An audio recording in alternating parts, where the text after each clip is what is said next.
ईश्वर हमें वेद का ज्ञान देकर के भी उपदेश देता है। सृष्टि की रचना करके सृष्टि के नियमों से भी अनुभव करा करके भी हमें उपदेश देता है और हमारे अंतःकरण में प्रेरणा करके भय, शंका, लज्जा, आनंद, उत्साह, निर्भयता पैदा करके भी उपदेश देता है। हमारा प्रकरण चल रहा था कि ईश्वर अंतर मन में जो प्रेरणा देता है, वो प्रेरणा, उस प्रेरणा के आधार पर जब अपना जीवन चलाने लगे तो क्या हमारा हर आनंद, उत्साह, निर्भयता ईश्वर की तरफ से है अथवा हर भय, शंका, लज्जा ईश्वर की तरफ से है? तो इस विषय में कई बिंदु आपके सामने पूर्व में रखे जा चुके हैं कि हमें समाज की तरफ से भी आनंद, उत्साह, निर्भयता मिलता है और भय, शंका, लज्जा मिलती है। इसके अतिरिक्त हमें अपने ज्ञान के अनुसार, अनुभव के अनुसार और संस्कारों के अनुसार भी भय, शंका, लज्जा पैदा होते हैं, आनंद, उत्साह, निर्भयता पैदा होते हैं। महर्षि दयानंद ने जैसा कहा कि हमारे को जो भय, शंका, लज्जा होती है वो ईश्वर की तरफ से होती है, आनंद, उत्साह ईश्वर की तरफ से होता है। और दूसरी तरफ हम व्यवहार में देखते हैं कि अन्य कारक भी हमारे मन में भय, शंका, लज्जा, आनंद, उत्साह पैदा करने वाले होते हैं, दिखाई देते हैं। यदि हम अपने हर भय, शंका, लज्जा के आधार पर उस कार्य से निवृत्त होने लगे, अर्थात उस कार्य को न करें, तब तो बहुत से अच्छे कार्यों में भी हमें अपनी अज्ञानता के कारण जब भय, शंका, लज्जा होगी तो हम उस अच्छे कार्य को नहीं करेंगे। इसी तरह से किसी गलत कार्य के प्रति भी आनंद, उत्साह पैदा हो रहा हो तो भी हम उसको कर लेंगे। हमारे पाप और पुण्य का आधार हमारे कर्म हैं और कर्मों को यदि हम इस अंतःकरण की प्रेरणा के आधार पर करने लगें, अर्थात आनंद, उत्साह और भय, शंका, लज्जा के आधार पर करने लगें और छोड़ने लगें, तो हम बहुत सा कुछ गलत भी कर लेंगे और बहुत सा अच्छा भी छोड़ देंगे। जब हमारा सारा पाप पुण्य का आधार हमारे कर्मों पे है तो उस कर्म का निश्चय होना आवश्यक है कि क्या ठीक है और क्या गलत है। हम इस अंतःकरण की प्रेरणा को कहीं भ्रांति से ईश्वर की न समझ लें और अपने आप में निश्चित न हो जाए कि मैं ठीक ही कर रहा हूं। इसलिए इस महत्वपूर्ण विषय पर कुछ बातें विस्तार से आपके सामने रखी गई और इसी संदर्भ में मैंने ये रखा कि ईश्वर की ओर से जो प्रेरणा है उसका बोध हमारे को कब होगा। जिस सामान्य स्थिति में हम समाज और अपने ज्ञान और अपने अनुभव, अपने संस्कार से प्रभावित हो रहे हैं, तो हम ईश्वर की सच्ची प्रेरणा, भय, शंका, लज्जा और आनंद, उत्साह को ठीक ठीक नहीं पकड़ पाएंगे अथवा तो बिल्कुल हमारे को बोध नहीं होगा। ईश्वर की ओर से दिए जाने वाले प्रेरणाओं को तटस्थता से यदि सुने तो उनका हमें बोध होगा। जब हम समाज की ओर से आने वाली प्रेरणाओं को, अपने ज्ञान से आने वाली प्रेरणाओं को कुछ देर के लिए शांत कर दें, निवृत्त कर दें, पवित्र हृदय वाले हों, तो फिर जो शेष प्रेरणा बची ईश्वर की ओर से, वो हमको पूर्ण निश्चय कराएगी कि मेरा ये कर्म उचित है अथवा अनुचित है। तो ये विषय आपके सामने पहले रखा गया था। इस संदर्भ में माननीय गर्ग जी का जो प्रश्न है उसके लिए मैं उनको आमंत्रित करता हूं। ऋषि ने सत्यार्थ प्रकाश में ये लिखा है कि मनुष्य के भय, शंका, लज्जा ईश्वर की तरफ से जब वो पैदा होती है, जब वो कोई पाप कर्म करता है, और आनंद, उत्साह, निर्भयता पैदा होती है जब वो अच्छा कार्य करता है। लेकिन लोक में जब हम देखते हैं तो विपरीत परिस्थिति में भी आदमी गलत काम करते हुए, पाप कर्म करते हुए भी आनंद, उत्साह, निर्भयता महसूस करता है, जैसे आतंकवादी वगैरह करते हैं, और अच्छा काम करते हुए भी भय, शंका, लज्जा अनुभव कर सकते हैं। ये इस शंका पे विचार करने पर ऋषि का दूसरा वाक्य मुझे स्मरण आया कि मनुष्य की आत्मा सत्यासत्य को जानने वाली है, लेकिन प्रयोजन की सिद्धि भय, हठ और अविद्या के कारण असत्य की ओर झुक जाती है। तो ये जो मेरे हिसाब से ये जो विपरीत आचरण देखा जाता है वो अविद्या के कारण होना चाहिए। इसलिए मैं निवेदन करता हूँ कि इसकी सही स्थिति क्या है, इस पे प्रकाश डाला जाए। माननीय गर्ग जी ने प्रश्न रखा या उन्होंने एक स्पष्टीकरण दिया कि ऋषि के वाक्य और व्यवहार में जो हमको कुछ भिन्नता दिखाई दे रही है, इसमें एक बात तो अपनी जगह अटल है ही, जैसा कि महर्षि का वाक्य है कि ईश्वर अच्छे कार्य में आनंद, उत्साह पैदा करता है और बुरे कार्य में भय, शंका, लज्जा उत्पन्न करता है। ये हर व्यक्ति में होगी, हर समय होगी, हर क्रिया के लिए होगी। अब हम उस भय, शंका, लज्जा को अनुभव कर पा रहे हैं अथवा नहीं कर पा रहे हैं। यदि हम ईश्वर की भय, शंका, लज्जा, आनंद, उत्साह को अनुभव कर रहे हैं, फिर ये अगला प्रश्न आएगा कि हम उसको स्वीकार रहे हैं अथवा उसकी उपेक्षा कर रहे हैं। जो स्तर गर्ग जी ने बताया वो वह है जब हमको ईश्वर की भय, शंका, लज्जा, प्रेरणा का बोध हो गया है, और बोध होने के बाद में अब हमने उसको छोड़ दिया है। बोध होने के बाद भी हम उसको स्वीकार नहीं कर रहे हैं, अपने भय, शंका, लज्जा को पैदा कर रहे हैं अपनी अज्ञानता और स्वार्थ के कारण से। जिधर हम चाहते हैं उधर झुक गए। अर्थात ईश्वर की प्रेरणा का पता लगने के बाद में यह स्थिति है, हम चाहें तो उसको स्वीकार करें और चाहें तो न स्वीकार करें, इसमें कोई दो राय नहीं है।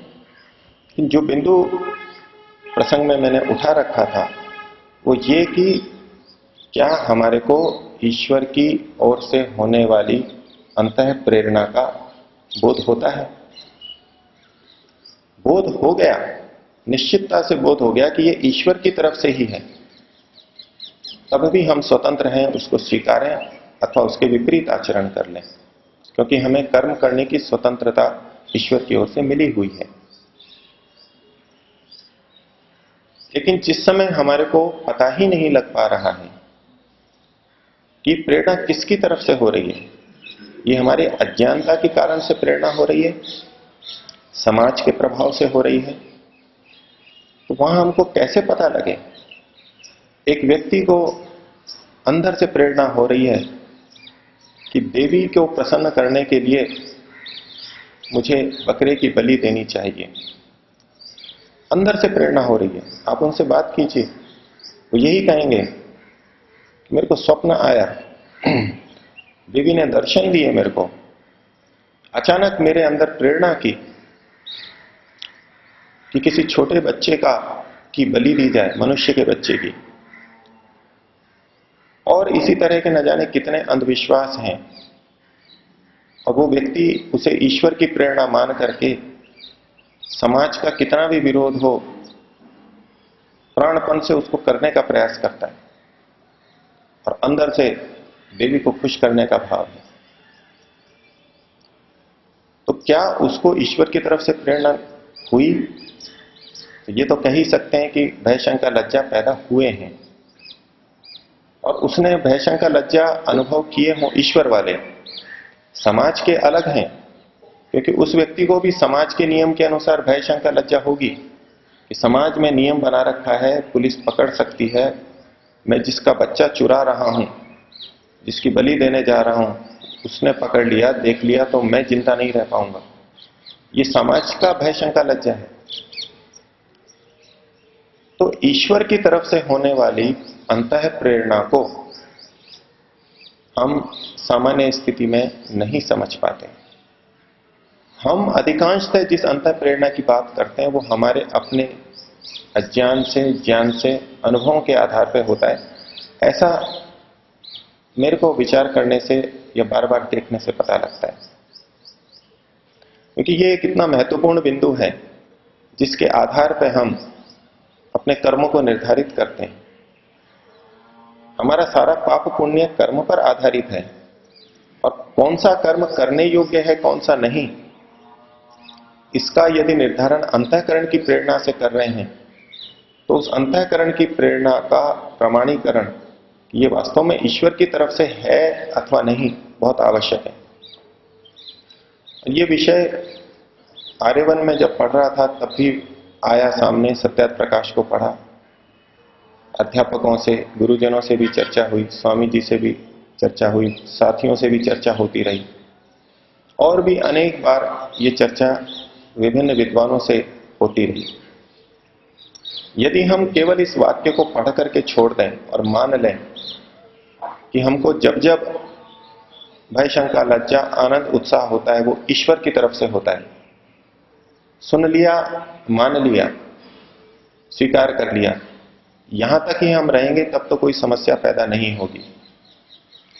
लेकिन जब इसका हम परीक्षण करने लगेंगे प्रतिदिन के व्यवहार के समय, या जब विशेष कर्म कर रहे हैं उस समय, कि मेरा ये कर्म कैसा है, इस कर्म को करते समय भय शंका लज्जा पैदा हो रही है या आनंद उत्साह हो रहा है, अपने हर विशेष कर्म को करते समय जब हम कुछ क्षण रुककर ये देखने लगेंगे और देखने के बाद में ये निश्चय हुआ कि हां भय शंका लज्जा पैदा हो रही है, आनंद उत्साह पैदा हो रहा है, फिर रुक करके परीक्षण करेंगे कि ये भय शंका लज्जा समाज की तरफ से है अथवा मेरे को अपने शरीर की, धन की, प्राणों की हानि दिख रही है इसलिए है, अथवा ईश्वर की तरफ से है,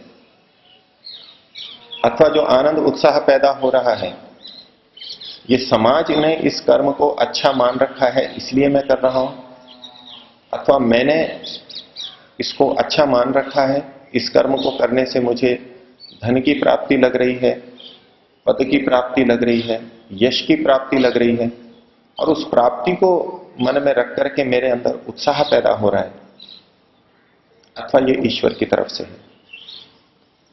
तो पहले तो कर्म करते समय ये देखना होगा कि मन में भय शंका लज्जा है या आनंद उत्साह है। फिर इसका परीक्षण करना होगा कि ये भय शंका लज्जा किसकी तरफ से है, आनंद उत्साह किसकी तरफ से है, और फिर उसको आप अनेकों दिन, अनेक महीनों तक करते जाइए, एक दिन, 2 दिन, अपना भी परीक्षण करते रहिए, और दूसरा व्यक्ति जब जब आपको कहे, आपका परिचित व्यक्ति, कि मेरे को अंदर से ये प्रेरणा हुई है, फिर उसका भी आप निरीक्षण कीजिए। ये हम अपने निकट व्यक्ति की मान्यताओं को, विचारों को जानते हैं, बहुत सारी बातों को जानते हैं।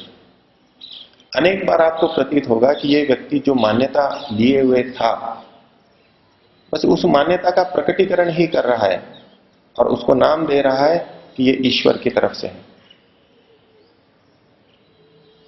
तो सैकड़ों बार आपको ये अनुभव आएगा और तब आपको बड़ा कठिन लगेगा कि ये क्या, ये भय शंका लज्जा सब ईश्वर की तरफ से हो रही है। आपको अधिकांश में यही अनुभव आएगा कि ये तो मेरे ज्ञान के आधार पर हो रही है, मैं इसमें लाभ देख रहा हूं इसलिए आनंद उत्साह हो रहा है, मैं इसमें हानि देख रहा हूं इसलिए भय शंका लज्जा पैदा हो रही है। आपको अधिकांश में यही मिलेगा। और इसके लिए तो एकांत में बैठ करके पहले अपनी वृत्तियों के बारे में, मन के बारे में निरीक्षण करते रहना होगा कि ये जो मैं विचार उठा रहा हूं ये कहां से आ रहा है, इसको देखने का अभ्यास करते करते करते इन स्थलों पर भी हम देखने में समर्थ होंगे। एक बार संयोग से मैं दिल्ली आर्य समाज शक्ति नगर में ठहरा। यहां ऋषि उद्यान से हरिद्वार जा रहा था, साधक जी साथ में थे। वहीं ऊपर स्वामी इंद्रवेश जी भी ठहरे हुए थे। बिल्कुल इसी बिंदु के ऊपर उन्होंने एक वाक्य बोला, तो मेरे मन में जो अन्य विचार थे वो मैंने सामने रखे, जो आपके सामने भी रख चुका हूं कि समाज की तरफ से भी तो होता है, इसलिए कैसे निर्णय कर सकेंगे। वो बहुत देर तक मेरे से महर्षि दयानंद के वाक्य को सत्य सिद्ध करने के लिए चर्चा करते रहे कि नहीं, जो भी भय शंका लज्जा है वो ईश्वर की तरफ से ही है। बहुत देर तक करते रहे। फिर तर्क वितर्क चलता रहा तो उनको निरुत्तर होना पड़ा और उन्होंने स्वीकार किया कि हाँ। फिर उन्होंने अपनी वास्तविक बात बताई कि बिल्कुल यही विचार मेरे मन में भी हैं। जब से मैं गुरुकुल से मैं पढ़ रहा था तब से ये कि भी विचार मेरे मन में है, लेकिन चूंकि वो सन्यासी थे, उस पद पे थे, मेरे सामने एकदम तो नहीं कह सकते थे। लेकिन चर्चा में जब सारी बातें जो मैं बोल रहा था बिल्कुल वो का वो मानते थे। और अंत में उन्होंने जो उनका निर्णय था वो ये था कि जब तक व्यक्ति पवित्र नहीं होता तब तक ईश्वर की वास्तविक प्रेरणा को पृथक रूप से नहीं देख पाता। आप लोग भी अनुभव करेंगे, और यदि आपका कोई और निर्णय आता है तो और कोई अनुभव होता है तो उस पर फिर और चर्चा की जा सकती है। लेकिन ये एक दो दिन में निर्णय आने वाला नहीं है, आपको लंबा समय लगाना होगा। पहली बात तो यही अभ्यास करना होगा, हर क्रिया के साथ में देख लें, विशेष तौर से मुख्य कर्मों के साथ देखें ध्यानपूर्वक कि भय शंका लज्जा हो रही है या आनंद उत्साह है। और जब निश्चय हो गया कि आनंद उत्साह है, भय शंका लज्जा है, फिर जब भी अवसर मिले थोड़ी देर बैठें, सारी स्थिति को दिमाग में लाएं और फिर देखें कि ये भय शंका लज्जा क्यों पैदा हो रही है, किस चीज का भय मेरे को लग रहा है। तो शरीर की हानि का भय, धन का भय, यश का भय, यश की हानि का भय। आनंद उत्साह हो रहा है तो किस चीज के कारण आनंद उत्साह आ रहा है, विश्लेषण करेंगे, कुछ समय लगाएंगे, 15-20 मिनट, आधा घंटा, 1 घंटा, 1 दिन लगाएंगे, 2 दिन लगाएंगे उसी विषय के ऊपर। फिर नया कोई बिंदु आए, नया कर्म करें, तब ऐसा हो, फिर बैठेंगे और देखें आप करके। आप लोगों ने किया भी होगा, और गंभीरता से करके देखें, फिर पता लगेगा क्या वास्तव में ये जो अंतः प्रेरणा जिसको हम ईश्वर की मान रहे थे वो वास्तव में ईश्वर की है अथवा किसी और कारण से है। इन्होंने जो प्रश्न लिख करके दिया था पहले तो थोड़ा सा अलग तरह का था कि क्या ईश्वर की प्रेरणा तभी होगी जब हम शुद्ध अंतःकरण वाले होंगे। क्योंकि मैंने पहले आपके सामने बात रखी थी कि जब तक शुद्ध अंतःकरण वाले नहीं होंगे तब तक ईश्वर की प्रेरणा का बोध नहीं होगा। इसके ऊपर इनका प्रश्न था कि क्या जब तक शुद्ध ना हो जाए तब तक ईश्वर की प्रेरणा नहीं होगी। तो उत्तर यही है कि ईश्वर की प्रेरणा तो हर समय होती है, अशुद्ध अंतःकरण में भी होती है, शुद्ध में भी होती है। लेकिन बात यह है कि हम उसको ठीक तरह पकड़ पा रहे हैं अथवा नहीं पकड़ पा रहे हैं।